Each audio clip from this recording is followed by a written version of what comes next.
किसी मंदिर से नारियल दिया जाता है, किसी मंदिर से श्रीफल दिया जाता है। कहीं आप दर्शन करने गए, किसी ने आपको श्रीफल दे दिया। दो जगह पर मिला हुआ श्रीफल का स्मरण करिएगा जरा। एक कोई आपसे मिलने आया, कहीं आपको सम्मान के लिए बुलाया, सत्कार के लिए बुलाया, कोई ने अतिथि के रूप में बुलाया, आपको शाल ओढ़ाया और श्रीफल दे दिया। उस श्रीफल को आप किसी को भी दे सकते हो, उस श्रीफल को आप कभी भी प्रदान कर सकते हो, वहीं कि वहीं उठाकर दे सकते हो, वहीं कि वहीं छोड़ सकते हो। पर किसी मंदिर में गए और मंदिर में जाने के बाद किसी विशाल मंदिर में, किसी श्रेष्ठ मंदिर में आपको किसी ने आतिथ्य के भाव में एक श्रीफल दे दिया। अंदर मंदिर से पंडित जी ने उठाया, पुजारी जी ने उठाया और श्रीफल आपको प्रदान कर दिया। अब उस श्रीफल का तुम क्या करोगे?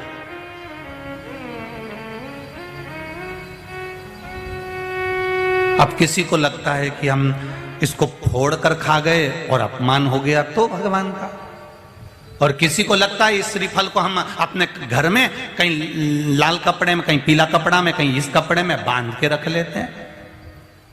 महाराज, कई लोगों को लगता है इस श्रीफल को हम किसी दूसरे को देते हैं, पर भगवान का प्रसाद हमको मिला था, हम कैसे दूसरे को देते हैं?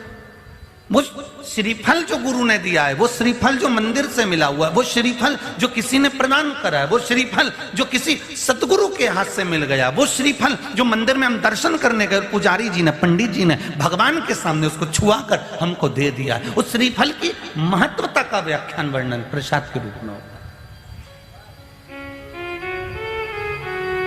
आप उस श्रीफल को अगर कोई कह दे कि इसको तुम्हें जीवन पर्यांत रखना है तो भले रखो, पर अगर उन्होंने केवल आतिथ्य के भाव से कि आप भगवान का, देवी का दर्शन करने आए हो, राम का दर्शन करने आए हो, श्री हनुमान जी का दर्शन करने आए हो, ठाकुर जी का दर्शन करने आए हो, तो आपको उस भाव में उन्होंने श्रीफल प्रदान कर दिया, तो उस श्रीफल को आपको 5 रात्रि, 3 रात्रि या 7 रात्रि अपने घर में रख सकते हो, 11 रात्रि तक भी रख सकते हो। और यदि आप उससे प्रसाद में प्रयोग में लेना चाहते हैं तो प्रसाद में भी उसको पा सकते हैं। फिर कोई रात्रि को नहीं देखना आपको तो बस मिला, आपने 2-3 दिवस में उसको प्रसाद में प्रयोग में ले लिया। पर हमारा जो शास्त्र कह रहा है, जो भगवान के प्रसाद में हमको मंदिर से श्रीफल मिलता है, वो श्रीफल हमें, उस प्रसाद के श्रीफल को दूसरे को आतिथ्य में नहीं देना।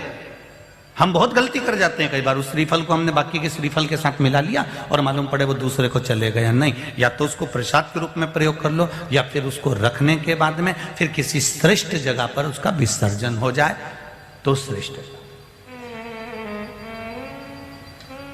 अब कितनी जगह गए तुम?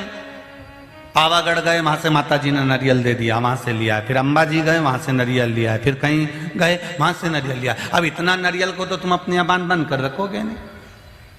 ऐसी ही ज्ञानवर्धक जानकारी और सनातन धर्म से जुड़ने के लिए हमारे चैनल को सब्सक्राइब करना ना भूलें।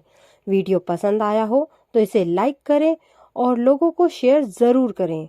मिलते हैं अगली वीडियो में ऐसी जानकारी के साथ। तब तक के लिए श्री शिवाय नमस्तुभ्यम।